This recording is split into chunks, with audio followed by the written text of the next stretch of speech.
Syracuse is about to fire their head coach. SMU is in free fall. So the question is, who wants to win this game?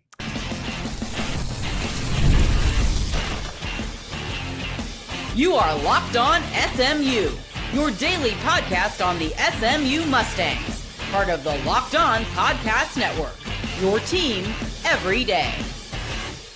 Hello, everyone, and welcome into this Locked On College crossover edition. It's Locked On Syracuse. I'm Jackson Holzer. That's Grayson Singleton, host of Locked On SMU. Thank you so much for making us your first listen of every single day here on the Locked On Podcast Network, your team every day. We are always free and available wherever you get your podcasts here on the #1 sports podcasting network. This episode is brought to you by FanDuel. FanDuel is giving you a way to turn that energy into even bigger potential wins with a college basketball parlay profit boost. Head to FanDuel.com to get started. On today's show, Syracuse, SMU, round one ACC tournament, Tuesday, 4:30 p.m. Eastern. From a Syracuse perspective, as soon as they lose, their head coach is gone. From an SMU perspective, they can't seem to buy a win over the past month. So who really wants to win this game? What are some of the major storylines? And later on, we will be giving our predictions. All that and more coming up on this crossover edition. Okay, Grayson, are you a Syracuse fan? And am I now an SMU fan for this game? Damn straight you are. I'll tell you this. Your work over this whole year has been comical because I've been in back and forth, and I have never seen a podcast host want a coach fired as much as you do, and it has been hilarious. But I mean, you guys are probably going to get your wish if that happens. A lot of the SMU fan base wants Andy Enfield fired. I know you guys would take him in a heartbeat if SMU did fire him. Please do. He will not. Please do. Yeah, that's what I've tried to get across to the fan base is that, okay, careful what you wish for, because Andy Enfield could have a potentially better job tomorrow if SMU fires him. But no, man, they're not going to fire him. And for the Mustangs, it's been this simple. No, Andy Enfield has not coached very well over the last couple weeks, but them losing B.J. Edwards, their best defender on a team that is terrible defensively, and their glue guy and connectivity guy on offense and on defense has just proved to be too much to overcome for a team that is so top-heavy like SMU is. They're not deep. They only go about 6 deep, maybe 7 on a good night. And it's just been catastrophic for them. And now here we go in the ACC tournament where it kind of looks like both teams want the season to be over. Here's the funny thing, though. Last I checked the latest ESPN bracketology from Joe Lunardi, they're right on the bubble. They're in the last 4 in. So despite losing 4 consecutive games to close the regular season, and despite the injuries that you mentioned, and despite maybe wanting the head coach fired, I know you don't want the coach fired, but perhaps the fan base does. SMU, if they win this game, and maybe the next one as well, which will be a matchup against Louisville, they're in the tournament. And at that point, it's okay. I would say they're in the tournament if they get by Syracuse on Tuesday. Like that's where I think they were. You got to remember, Jackson, this team, when they beat Louisville a couple of weeks ago, it was solidified, done deal, because nobody predicted that B.J. Edwards would go down with the injury and we'd have this catastrophic fallout that SMU has had. Once they beat Louisville, they were in the tournament. They were going to be right around an 8 seed, maybe even a 7 seed at the highest, but because they lost Edwards, they've lost 4 in a row. So all they need really is 1 win. 2 would be nice, but I think 1 win, and not only would they be in, they might be out of the first 4, because I don't know if you've seen the rest of the bubble, Jackson. Everybody is playing bad that's on the bubble right now. I mean, I don't know if you saw the Jeff Goodman tweet over the weekend that everybody, Cal lost, New Mexico State lost, Virginia Tech lost, Auburn, who I think is just terrible, also lost. Even Texas lost as well. So everybody on the bubble is playing bad right now, which is why I think SMU, they are 1 win away from not only probably being in the tournament, but jumping off of the first 4 line. That's also given that Virginia Tech and Cal lose their respective ACC tournament games as well. The irony of what you just said is that in all likelihood, there will be tournament expansion at some point. You want to know how I know this? Because when they expand the tournament, they're going to make more money because we're all suckers and we're all going to watch it. All right? Yeah. Period. What do you? There will be tournament expansion. Here's the funny thing, though. They need to actually shrink the tournament because these bubble teams are not very good at all. Talk to me, Jackson. Need to do. Come on, keep going. You think they're really going to do that, though? Of no, course not. Hell no. You think they're going to sacrifice postseason games? In 50 years, there will be 108 tournament teams for all I care. They're just going to keep going. Hey, 72, 76, 84. Dude, why not? Why not just keep going, right? But that is the irony of what you just said because of all those bubble teams losing and how there's probably going to be tournament expansion at some point in the near future. All right, but Grayson, these two teams met on Valentine's Day. That is Syracuse's last win. Did you know that? I am aware. So what adjustments do you think SMU needs to make to avenge that loss? Well, I talked about this right after that game. At that point, they were doing such a poor job of withstanding opposing teams' runs. And when a team would go on a run, it happened in the first time they faced Louisville. It happened in the Syracuse game as well. When another team went on a run, like every team is bound to do in college basketball, they would panic, they would do a bunch of things that were out of character, and they would run away from things that actually worked. Now, they ironed that out, and it started to look a lot better, obviously, and then B.J. Edwards went down.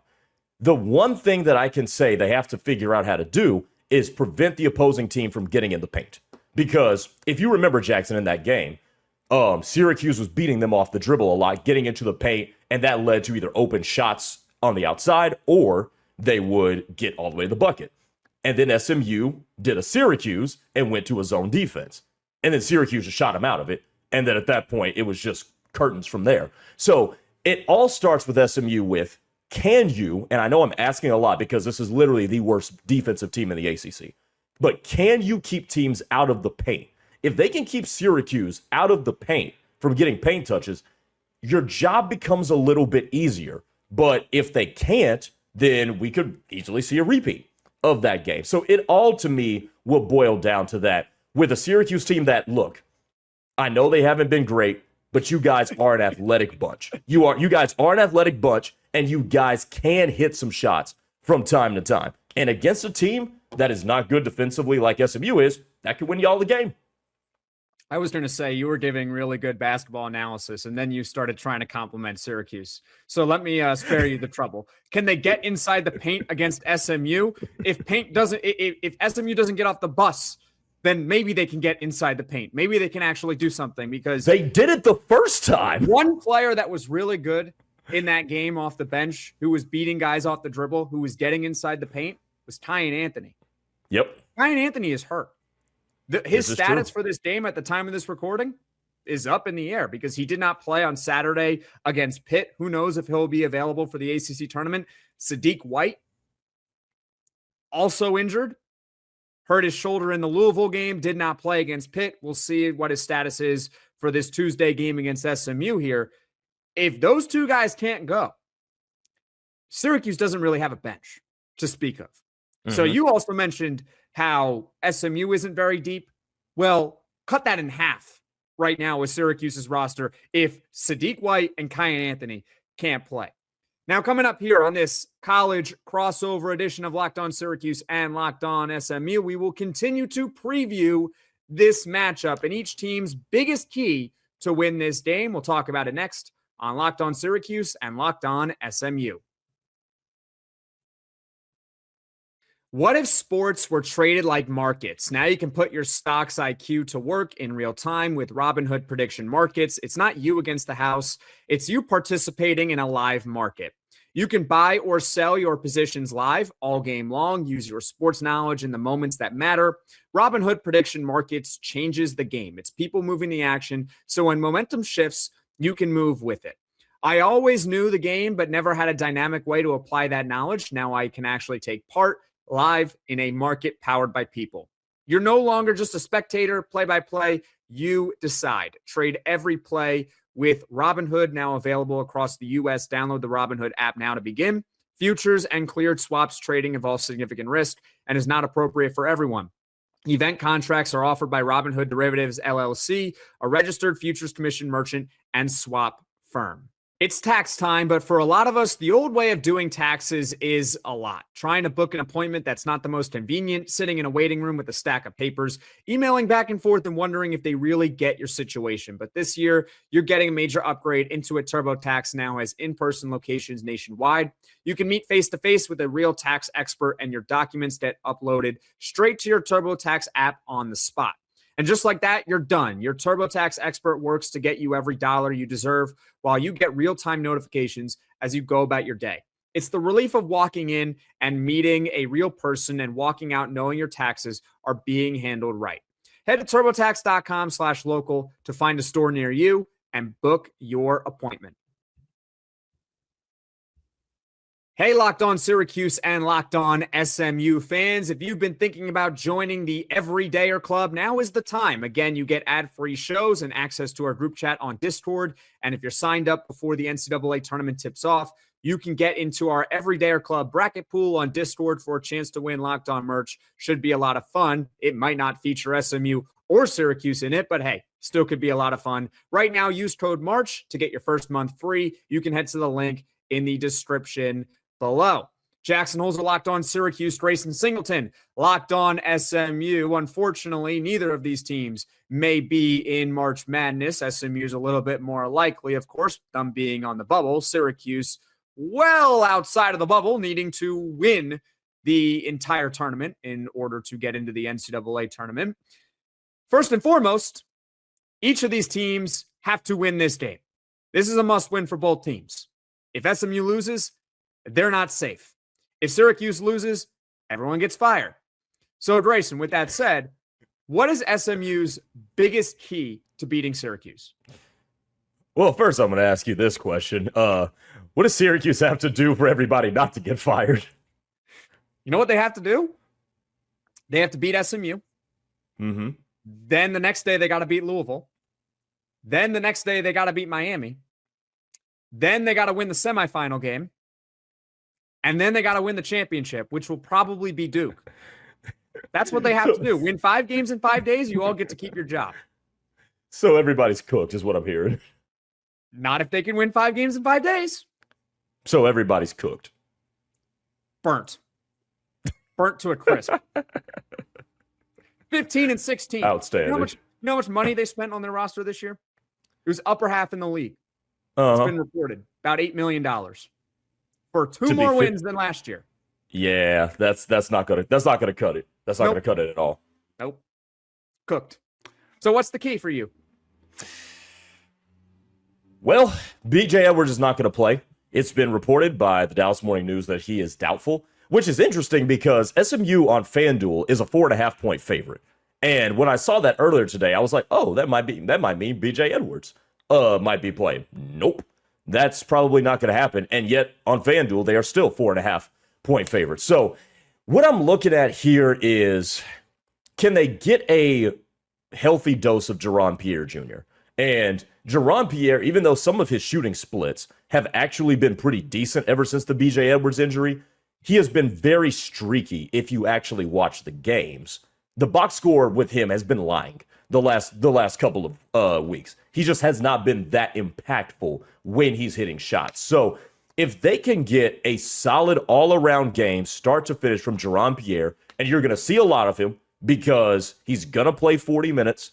He's in no less than 37 minutes because they just don't have very much depth right now. But Boopy Miller's been doing his thing. Samet Igatolu, the big man, has actually played pretty decently over the course of the last couple of weeks. But it's been Jaron's spottiness, how he can come and go, that has really left SMU even more limited without BJ Edwards. So my key is, can you get a good, consistent all-around game for him? Not him shooting 2 of 10 in the first half and then playing good enough to bump that shooting percentage around 50% in the second half when it's all she wrote at that point. If they can get a good game from him start to finish, SMU is going to be in really good shape. I think Syracuse's biggest key is more mental than it is physical. I think everyone, including themselves, know what is at stake here. It's written on the wall. I mean, it's the best kept secret right now in America that this job is going to open up very, very soon. And so if you are a player and you are a coach, somehow you're going to have to block all of that out because you still have a season.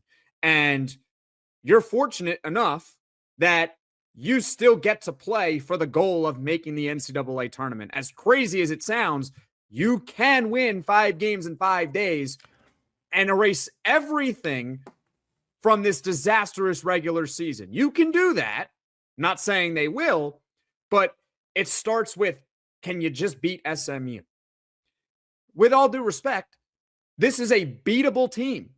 This is a team that Syracuse actually beat on Valentine's Day. With BJ Edwards playing too. Correct. So asking them to say, hey, on a neutral site, can you beat SMU? It's not like we're asking, hey, in the championship, you're going to have to probably beat Duke. That's a lot. This is SMU. This is a team that is also desperate. They need to win or else they may not make the tournament themselves. But if you're Syracuse, somehow, some way, they have to ignore the noise. Somehow, some way, they can't get discouraged when they're on the court. If SMU goes on a 10-0 run, they can't let that become a 27-5 run. You can't let a bad situation get worse. This is a Syracuse team that can hang with SMU. They can beat SMU. They have supposedly talented players like Donnie Freeman, who was all ACC honorable mention, Nate George, who got a boatload to transfer from Georgia Tech, who finally decided to show up in the loss against Pitt. William Kyle has overachieved the entire season. This is your shot, Syracuse. You got one opportunity, and it starts by beating SMU. And then we'll worry about Louisville when Louisville shows up on Wednesday. Let me ask you this, Jackson, though, because sometimes players and teams can rise to the occasion when they know they've got nothing to lose. And at that point, if you win a game, it's great. And then you win another game, it's great for Syracuse. But the story of their season has largely already been written. So do you think from that perspective of, man, at this point, we just got nothing to lose? You think Syracuse could be dangerous just because just because they're in that sort of mode now? I think you can say that for some teams, but for this Syracuse team, I don't believe in them whatsoever. Okay. I don't think they have them. They have more of a give-up factor to them, and that's maybe the most frustrating part about Syracuse during the Adrian Autry era. It's been 3 years of the Adrian Autry era. They have 26 double-digit losses. 26 in 3 years. Man. Syracuse, in the heyday, would not lose 26 games over a 3 or 4 year period. 26 double-digit losses. The tendency in the Adrian Autry era is when things go south during a game or things go south during a season, they can't get back on track for whatever reason. They may have talent, but they're not coached well, and they're also mentally weak. And you see it on a game in and game out basis. So, yeah, they have nothing to lose. And at that point, they have to play that way because they're done. They're already dead. They're zombies at this point. Nobody believes in them that they can win 5 games in 5 days, but you have to somehow ignore it and just try to beat SMU. That's what they have to do. And, talking about coaches who seem like they're going to be on the chopping block with Adrian Autry, this is his 3rd year with Syracuse. Now, Syracuse has a much more prestigious basketball lineage than SMU does, but you gave him 3 years, though. SMU, the fan base wants Andy Enfield fired after 2. Now, I don't know if you are aware of SMU's basketball history, but it's not good. So the fact that you guys at Syracuse gave a guy 3 years makes it to me even more laughable that people want an SMU coach fired after 2. Oh, and by the way, Andy Enfield's won 40 games over his first 2 years as well. I think that's really... Go ahead. Go on. What were you going to say? No, I would say, which makes the situation just that much more hilarious to me that you want to punt on a coach that fast. I think that you're spot on. There's a big difference. It's not just prestige. Let's let's put that to the side for now, okay? These are both ACC schools. Let's just treat it like they're both ACC schools. Okay, let's do that. Andy Enfield has won, 40 games in 2 years? Yeah. His first year, they go 24-11. Right now, they're 19-12. So actually, it's 43 wins over the past 2 years. Yeah. I get that so far, it does not say NCAA tournament appearance on their resume. I understand that. And next year, after a collapse potentially for SMU, he could be on the chopping block, especially if they don't have a good season. I get it. But no, I think it would be a mistake right now to fire the head coach. For Syracuse, after year 2 of Adrian Autry, I wanted him gone. And a lot of other people in the fan base wanted him gone as well. Because while I'm not usually in favor of firing a coach after only 2 seasons, I think it takes a special kind of awful to justify firing a head coach after 2 seasons. Adrian Autry's second season was the worst Syracuse season since 1969. It was before the moon landing. That's how bad his year 2 was. He deserved to be fired after year 2, but the university disagreed. The university blamed everything else except for the coaching. Well, this year, there's absolutely no excuse. They beefed up the NIL for him. They got him brand new players. They kept the only guys worth anything from last year's roster on this year's team. And it translated to 2 more regular season wins and a second consecutive under 500 campaign. And it will eventually become the 5th consecutive year that this team is not participating in the NCAA tournament. So I understand frustration with SMU that, hey, if they lose this game to Syracuse, that is 5 consecutive losses, and you'll be sweating bullets on Selection Sunday. I get it. It is not the same with what Syracuse is going through right now. You want to know the last time Syracuse missed the NCAA tournament 5 years in a row? Yeah, or late 60s, early 70s. Yeah, 1966 to 1972. That's how unprecedented of a situation that Syracuse is in. You want to know the last time a coach won 40 games over a 2-year stretch at SMU? That I don't know. Yeah, it's exactly. I don't know. No. You have to go. That's only happened, by the way, twice in SMU's history. One of them is the current coach. So both teams are in unprecedented situations.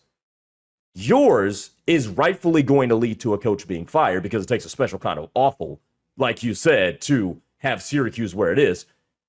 SMU's coach is actually outperforming what SMU usually does, which is wild that people want him fired. It's such a strange situation to me over here, but with you guys' situation, absolutely. There's no reason to bring him back. I think with SMU, if next year, if they have a bad season, let's say they go under 500 or they're barely above 500 or they're not, how about they're just not even on the NCAA tournament bubble next year? I think it would be justified to let him go. After 3 years, yes. After 3 years, because you kind of have to ignore the history a little bit with SMU basketball. SMU is a little bit different now. They're now in the ACC. You're expected in this conference to compete at basketball. And correct. As far as I'm concerned, and maybe you know more than I do about this, I don't think SMU is broke. Or are they broke? Oh, no. Okay. No. So they have some money. They got some NIL resources. I don't see that being, it's not Duke. Nobody's Duke. It's not Carolina. It ain't Carolina. That's okay. But after 3 years, a new coach at SMU should be able to get that team into the NCAA tournament. I agree. I think it would be premature to fire Andy Enfield this year. Plus, if they beat Syracuse on Tuesday, that might be enough. That might get them in the tournament. And if they're in the tournament this year, you're not firing him, period. Yeah. And by the way, neither should you. No. Why would you fire him if they make the tournament? Because I want to hear this directly from you. If they fired him, you would welcome him to Syracuse in a heartbeat, wouldn't you?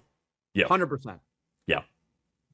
I mean, I don't know if that's necessarily a reason why you should keep or let go of your coach. I mean, Kentucky let go of John Calipari, and I would have gladly taken him. And, whether that's a mistake or not is to be determined. But I mean, I would take him. He would be a big candidate for Syracuse, in my opinion. Right, and but the Calipari situation was a little bit different because that had the makings of something that had just run its course, and it was time for a split. But last thing I'll say on this, because I know we got to get another break in here, you can tell a lot by what other people think of a person by what they do if you let him go. And Andy Enfield would have another job in the Power Four tomorrow if SMU let him go. That's all you need to know about what the coaching world thinks about Andy Enfield. And Adrian Autry will not have another head coaching job when he is let go by Syracuse. No, he will not. In the Power Four. That being said about Adrian Autry, this is probably the nicest thing I'll say about him on this show. He can go to anywhere in the country, be an assistant coach, be a lead recruiter, and thrive. I think he could do great things. I think it would benefit him as well if he became a head coach at a mid-major school. I think he could do well there as well because he is a strong recruiter. That's what his track record suggests. Yes. It just has not worked out for Syracuse over these past 3 seasons. Now, Grayson, coming up, we can still talk about all the storylines and everything, but we have to give our predictions. That's coming up next on this college crossover edition of Locked On Syracuse and Locked On SMU. College basketball is nonstop. Big games, tight spreads, momentum swings every night. From early tip-offs to late-night West Coast shootouts, there's always action on the board, and now FanDuel is giving you a way to turn that energy into even bigger potential wins with a college basketball parlay profit boost. You can go safe, go bold, ride with the team you've been following all season. Don't really suggest betting on Syracuse or really SMU for that matter. But it's your parlay. It's your style. And now with more upside behind it. Head to FanDuel.com to get started. That's FanDuel.com. FanDuel, play your game. Welcome to the 5-Hour Energy Flavor Draft with 18 different flavors to choose from, including new options like Confetti Craze, Fruity Rainbow, or Cotton Candy. There's something for everyone. The board is set. The flavors are ready. And I've got my number one pick for the 5-Hour Energy Flavor Draft. I'm going to go with Cotton Candy because I really like Cotton Candy. Find your new favorite flavor of 5-Hour Energy shots available online at 5hourenergy.com or Amazon. Locked On Syracuse, Locked On SMU, Syracuse and SMU Tuesday, 4:30, round 1 ACC tournament. All right, Grayson, let's just cut to the chase, okay? What's your prediction for this game? I think SMU is going to win this. They're going to win it. I don't know if it's going to look pretty. I don't know if it's going to look satisfactory to me, anybody else who covers SMU, or the fan base. But they're going to win it. Like you mentioned, Syracuse looks like a team that they just want it to be over, right? That's just where they are. They just want things to be over with, and let's move on, find out who our new head coach is going to be, and let's turn the page on this 3-year run that has not been any good. So I think it's going to be SMU to win it. I think it's going to be somewhere along the lines of like 78 to 69, somewhere in that range. SMU is going to move on to play Louisville. Hopefully they get BJ Edwards back for that game. I'm not sure, but for Syracuse, your long, painful season will probably come to an end. I will be very happy if that comes to fruition. And I think I can speak for almost every Syracuse fan on the planet right now, either pull off the miracle, prove everyone wrong, and go to the NCAA tournament. We'd all be thrilled and happy about that. Or lose as soon as possible. Get it over with. We're done. It's time. What scares me about this matchup is that I know Syracuse can win this game. You know Syracuse can win this game because SMU is sliding. And SMU has already lost to Syracuse. Mm-hmm. So I'm hoping that Syracuse has one more give up in them. I hope that they're just ready to pack it in. I hope that SMU comes out and they're just ready and they just seize the moment and they know what they have to do and they take care of business and they move on to play Louisville. So I'm going to pick SMU to win this game by a final score of 87 to 67, and Adrian Autry will be fired within 30 seconds of the game ending provided the university does the right thing. Okay, so first of all, that's a little too much faith in SMU's defense. That's number one. Have you seen Syracuse's offense? They don't have bad offense versus bad defense. What wins? It's the movable objects meets the stoppable force. That's what it is. Here's the thing. Okay, so number two, you think Adrian Autry would be tarmacked? Is that what you're saying? Honestly, I think it would be silly if you let him take the podium. If you let him take the podium after the game, I agree. I agree. That is silly. I mean, you already know. If they want to sit here and claim that they haven't made a decision yet, that is just baloney. They have obviously made a determination of whether or not they're going to fire him or they're going to keep him. And we all know what the actual answer is. So you want the university for a long time has, instead of prioritizing what's best for the university, they have tried to protect Adrian Autry and a few people's feelings. So you want to protect their feelings. The best way to do it is don't let the guy take the podium when they lose. Just don't do it. It makes no sense. You're going to make him sit there, answer questions about whether or not he's going to be the coach or not, and then you're going to fire him 20 minutes later. That's just silly. As soon as the game is over, just tell him, hey, man, pack up your stuff. We'll send a flight out for you. Whatever the case may be, you're not taking the podium. You're no longer the head coach. I think that would be the more humane thing to do. Now, I will say this, though. If Syracuse does get by SMU, your season might not be over on Wednesday because Louisville's a better team than both SMU and Syracuse. But Louisville's a team that can go hot and cold. Your season, if you get by SMU, the season may not be over. I would say that our season would not be over if you flip-flopped Louisville and Miami. Because if you beat Louisville, the winner of the matchup against Louisville is going to play Miami. Correct. Louisville, and we learned this last week, is a terrible matchup for Syracuse. They destroyed us. Granted, they were at home without Michael Brown Jr. Completely dominated start to finish. Syracuse's perimeter defense is really poor. Louisville style capitalizes on teams that can't guard the perimeter for a lick. Syracuse's offense is not capable enough of being able to hang with a team like Louisville. If they start pushing into the upper 80s, into the low 90s, they can't get there. So if Syracuse does win this game, they're going to lose to Louisville. They cannot beat Louisville barring some sort of miracle. Can they beat Miami? That's the matchup I would say they would struggle inside against Miami, but they could beat them. Because it's not going to be as high possession of a game. Correct. Like Louisville would be. No, I see where you're coming from. But even though you're going to get in a high possession shootout type of game where you're just going up and down with Louisville, what if Louisville's not making shots? They'll make enough. I mean, if you give a team enough open shots, they're going to make them. This is fair. Like, are these contested threes or are these wide open practice threes? You're not. How many Division I players are missing practice threes? They miss them more often than you think, but I can't see how a Louisville and Syracuse matchup happens, and Louisville doesn't shoot at least 35% on high volume from the 3-point line. And at that point, they're dead. Yeah, that's a good point. They're screwed. It's not like we're asked because of the amount of threes that they take. They can shoot 35%, but make 12 threes. Yeah. They're dead.